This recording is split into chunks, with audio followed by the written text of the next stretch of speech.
Thank you very much, Dr. Gollum, for your presentation. What I find particularly disturbing is that radio frequency radiation is sufficiently harmful, but the concept that microwaves can be weaponized and used against people deliberately is particularly disturbing. And I'm going to invite all of our speakers back. Dr. Davis, Dr. Lai, Dr. Baldwin, Dr. Gunnar Heuser, and Dr. Golem. And the first question I have, and this is for the last two speakers, are there any notable similarities in brain imaging in firefighters and diplomats? Well, I think, as I mentioned, the study by Gunnar Heuser identified the same apparent similarity to traumatic brain injury that was noted in the study of diplomats. So yes, there is that similarity. In both cases, also, it was noted that a subset of individuals had reported past head injury, but not all. We know that a number of mechanisms are in common between traumatic brain injury and radiofrequency-associated injury, including oxidative stress mechanisms. And there's data to suggest that melatonin actually confers partial protection in both settings as well. Melatonin confers protection. How much melatonin do doctors recommend their patients take? Are we in the 1 to 3 milligram range or the 10 to 20 milligram range? Well, we don't have good quality data for this particular setting, and most of the studies looking at protections by melatonin are in animal studies. The typical, recommendations for sleep-related settings are on the order of 3 milligrams per night, but higher doses such as 10 milligram pills are also sold.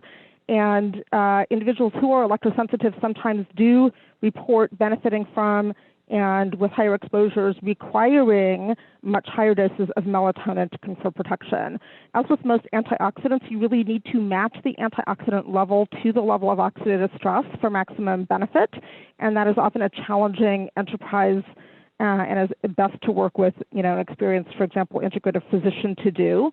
And also, it should be mentioned that antioxidants often work together, and they help to reduce each other back to the form in which they can serve as antioxidants after they undergo oxidation. So it's often desirable to use antioxidants in conjunction and to engage mechanisms that serve to upregulate the native enzymatic antioxidant functions rather than relying just on small molecule antioxidants. And can someone with autoimmune disorder take melatonin, or is there a problem with that? I don't know of any problem with that.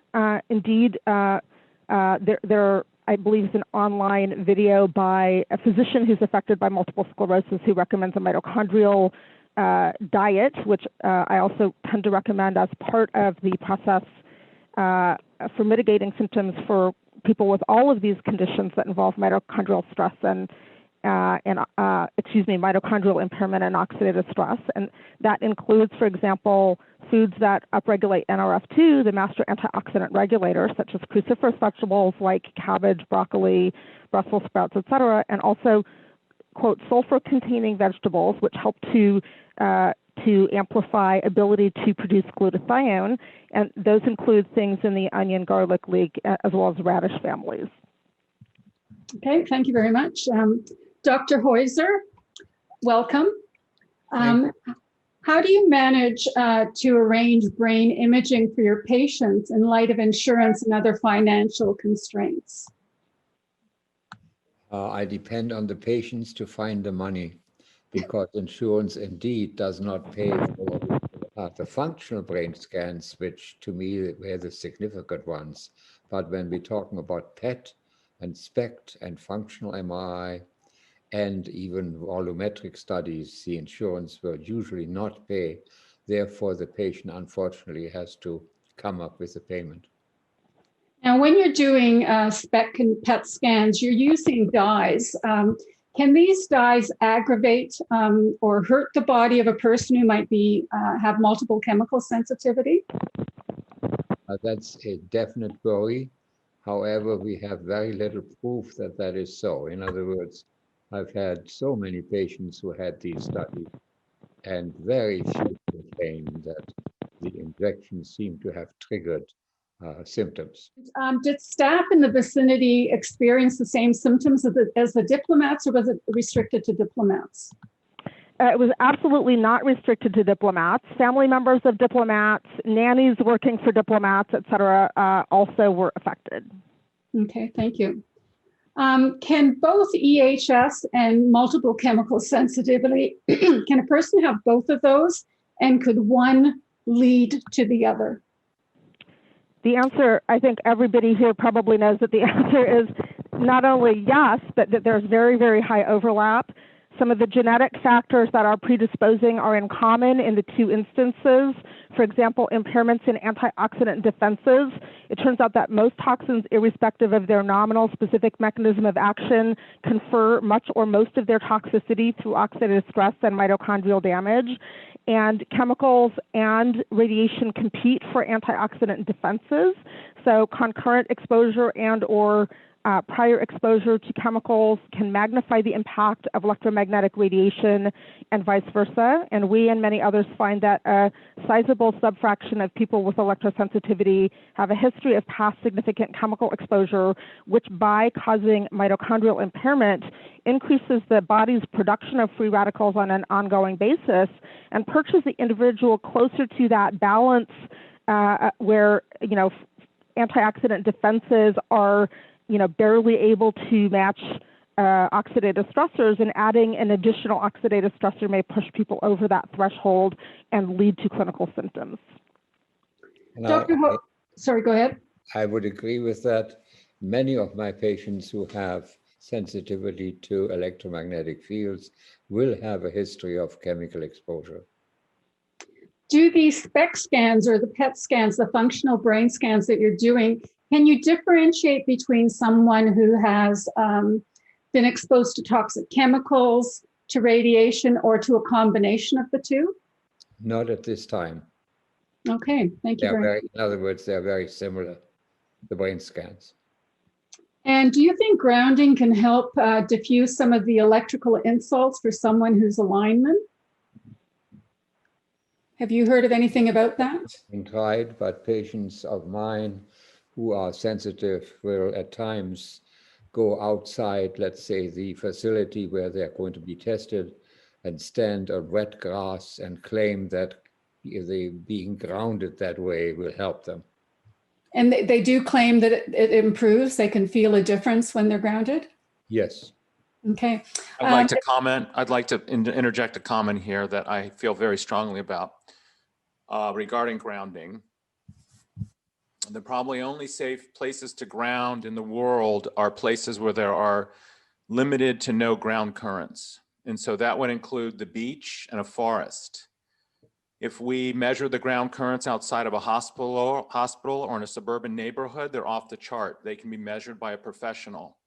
And so all of the grounding products that are sold to suburban consumers are potentially putting them all at risk for exposing them to dirty electricity. And this can be measured with the fluke meter.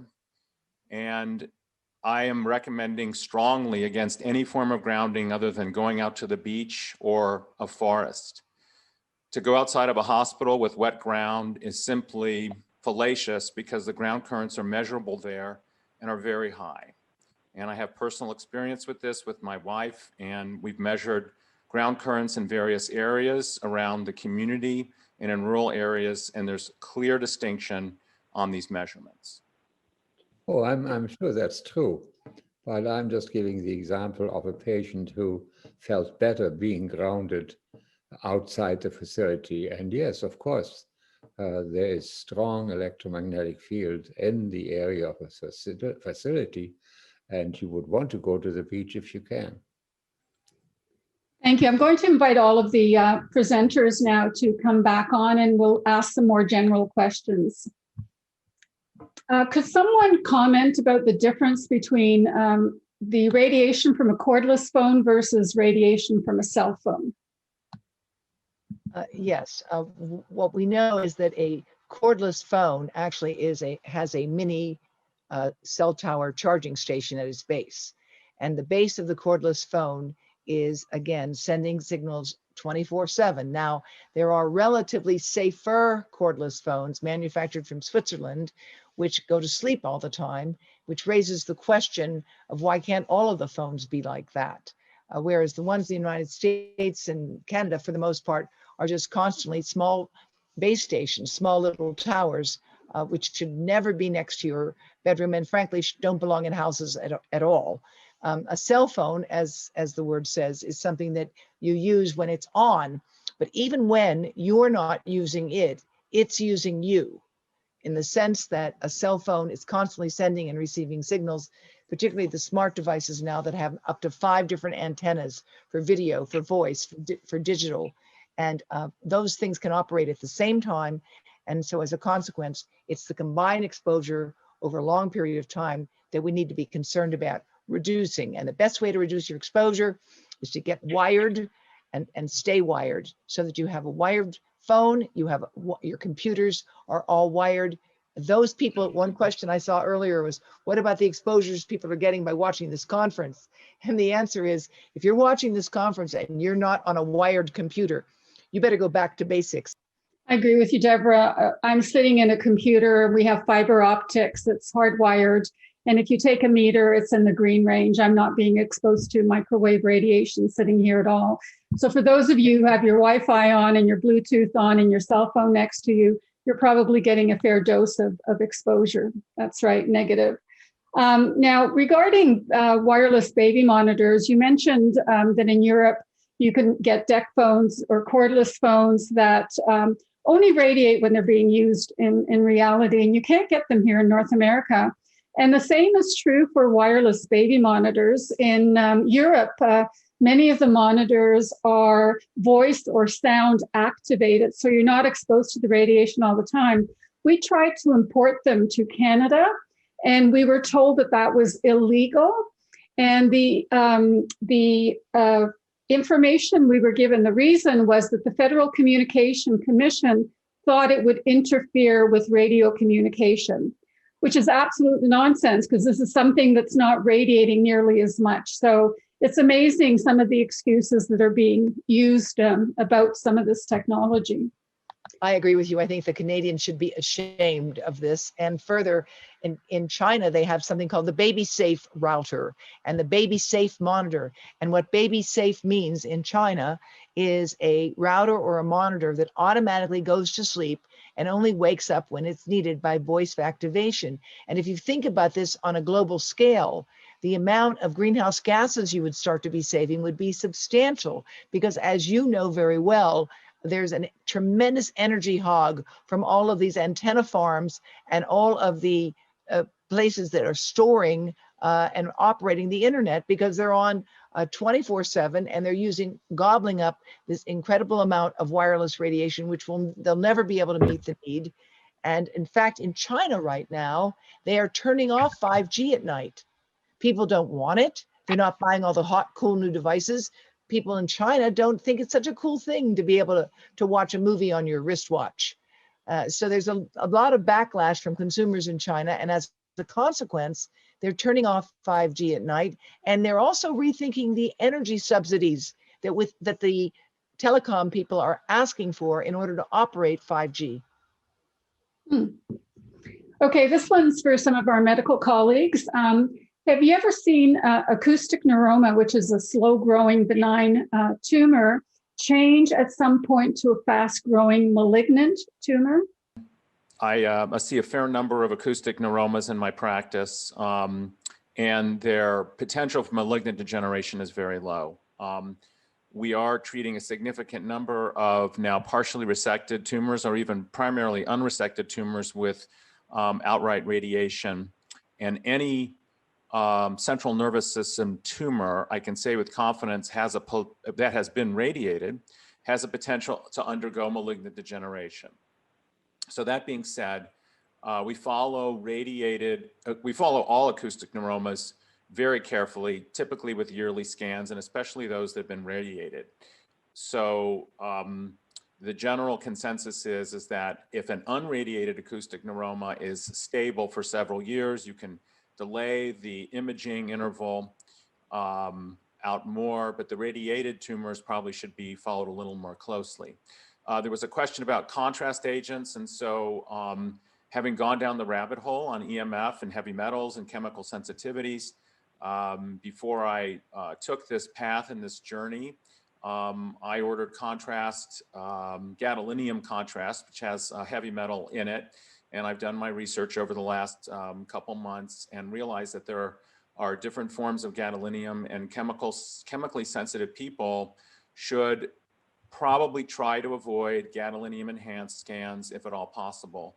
There are situations in which simply we can't image tumors for traditional medical therapies without this contrast agent. But if you can avoid it, I would advise doing it. And I'm now checking with all of my patients before giving them contrast, which we never used to check in about. And of course, radiologists aren't even aware of this, except the ones that are astute and tuned into this issue. How much concern, Henry, did you have a comment? No? Oh, no. How much concern is there about wireless hearing aids? So I've given a couple presentations, and naturally all the people come up to me at the end of the talk with their Bluetooth hearing aid in. And I suspect one day I might need hearing aids. And my answer would be, I'll be happy if I can find an unwired hearing aid by that point, because we are moving in that direction. And some of them aren't even programmable that you can disable the wireless function. So yes, Bluetooth, class 2B carcinogen by World Health Organization. I certainly don't want it next to my brain. If you can avoid a wireless hearing aid and just a traditional old amplification device, it's the safest thing going. And the precautionary principle is there. Many, and I have old, wise, elderly patients that come in and say, I'm 80 years old, so what should I worry? If I can change the settings on my iPhone and it is convenient for me, then yes. And so, you know, all these things in life are a trade-off. But I would say, yeah, if you're a younger person and you're wearing hearing aids and you're going to be exposed to Bluetooth over this period, and we're talking about latency and disease progression, try to get the old-fashioned thing. There's quite a few questions about cars. I think people are really concerned about electric cars and all the gadgets that we have in cars. Would someone like to comment on the electric cars and some of the magnetic fields in them and the electronic devices that are increasing our RF exposure? So I posted the article to the group from the Georgia Institute of Technology that addresses the cars. Joel Moskowitz, who I noted, who's on the, he's participating on his website, is an excellent resource that comments about Tesla. And yes, these are mobile wireless Wi-Fi points. They're wireless access devices. And so people are being barraged by EMF. And I have no question that that driving a Tesla poses a risk where, again, latency, it's all about dose. It's about exposure and dose over time. And so the ophthalmologist colleague of mine that came to me a couple months ago that said, gee, I'm getting this tinnitus. And I said, well, have you considered the fact that you just got a new Tesla a month ago? And gee, I mean, again, I hate to be anecdotal as a practicing neurosurgeon that likes peer-reviewed and double-blind studies. But at the end of the day, the data, there's a propensity of data that shows that these exposures are likely not benign and are going to be cumulative over time. And Dr. Lai, what about using cell phones in a car and the GPS? How serious is that? Yeah, there's a study that radiation can bounce back and forth inside metal, such as a car. Actually, years ago, the Shinkansen and the fast train in Japan, they exceeded the people use cell phone inside the Shinkansen cars. And inside the carriage, they're actually much higher than allowed. But anyway, that's happening in Japan. They still have not solved that problem. I wonder if you know that there's some study on steel belted tire. Mhm. And I think that we have to pay some attention because there are report of rotating tire. When a tire moves, it generates low frequency magnetic fields, which can be quite high around the tire area. So there's another group of radiation that come from the tires. Mhm. Deborah, did you want to say something? You're unmute yourself. I agree that there are multiple exposures. One of the things I find fascinating is that the tires can talk to you, of course, by an RF signal that tell you if they supposedly have too little air in them. And of course, they're constantly sending the wrong message. I can tell you that from my experience from time to time in a rental car. And I have no way to know, how do you turn that off? Can it be turned off? I know you can turn off the wireless charging, you can turn off certain things, but no, it's quite a challenge. And I really come back to this. It should not be our job to tell people what's safe. It should not be our job to figure out how you can buy a car that's not bombarding you with electromagnetic fields. There's real need for public policy here to make changes in that. Why do you think the government's so reluctant to move forward on this? And I'm not talking about just the American government, but the Canadian government, the British government. A lot of the governments are just not willing to accept that there are thousands of documents. And, why is that? Yeah, Multi-trillion-dollar industry. Money. Beatrice? A multi-trillion-dollar industry. There's tremendous pressure. Politicians are funded by these industries. They position their people on, the committees and the panels, the advisory groups, the regulatory panels. It's really the same story, which I think a lot of the people in this conference have commented on, the industry conflict of interest issue and its pervasive tentacles. Yeah. What about effects on pets? Are there any good studies showing that pets are adversely affected by this radiation? I think there's some studies on wildlife, and as you know, there's plenty of studies on insects, but I'm not aware of studies on pets specifically. But of course, since many of the animal studies are on animals, including rats and so forth, the expectation is, of course, that all life forms are affected by this radiation, including plants as well as animals. I have an anecdotal story about this. We were in San Francisco quite a few years ago now, and we were giving talks there. Libby Kelly was there as well. And a real estate agent came up to us and said they owned a building downtown San Francisco, and they owned the entire building. And they were living on the penthouse, and they wanted us to come over and do some measurements, which we eventually agreed to do. And I remember when Libby and I walked into the penthouse apartment, they had budgies. They had two budgies, and they were making such a ruckus. I couldn't, I thought, boy, I love animals, but hearing them squawking all the time was just driving me crazy. And we had some material with us, the silver-lined cotton. And I remember throwing it over the cage, and they quieted down. Now, this material is actually translucent, so it wasn't shielding it from light, because you can get birds to, quiet down if you put them in the dark. It was simply blocking the radio frequency radiation, and they calmed down right away. When we removed the film, they started squawking again. So they were obviously in considerable distress during this whole process. So that's one of the few stories I have about it affecting animals. May I add something to the Sure. situation? Many years ago, Toyota actually sent two guys to my lab and from Nagoya. And what they're worried about is that they are using this microwave emitting devices that will stop a car when you're too close to it. And that's all they do. They worry about that because they think the US government may not let them use it. But I don't know whether you have driven the modern car, the new car. They'll tell you anything in front of you, behind of you, side of you. That means the whole car, 360 degrees are emitting EMF. Just imagine you're driving in the freeway and you're surrounded by all this car emitting EMF.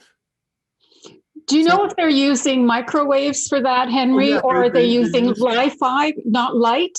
They use radio frequency. Radio frequency. Yeah.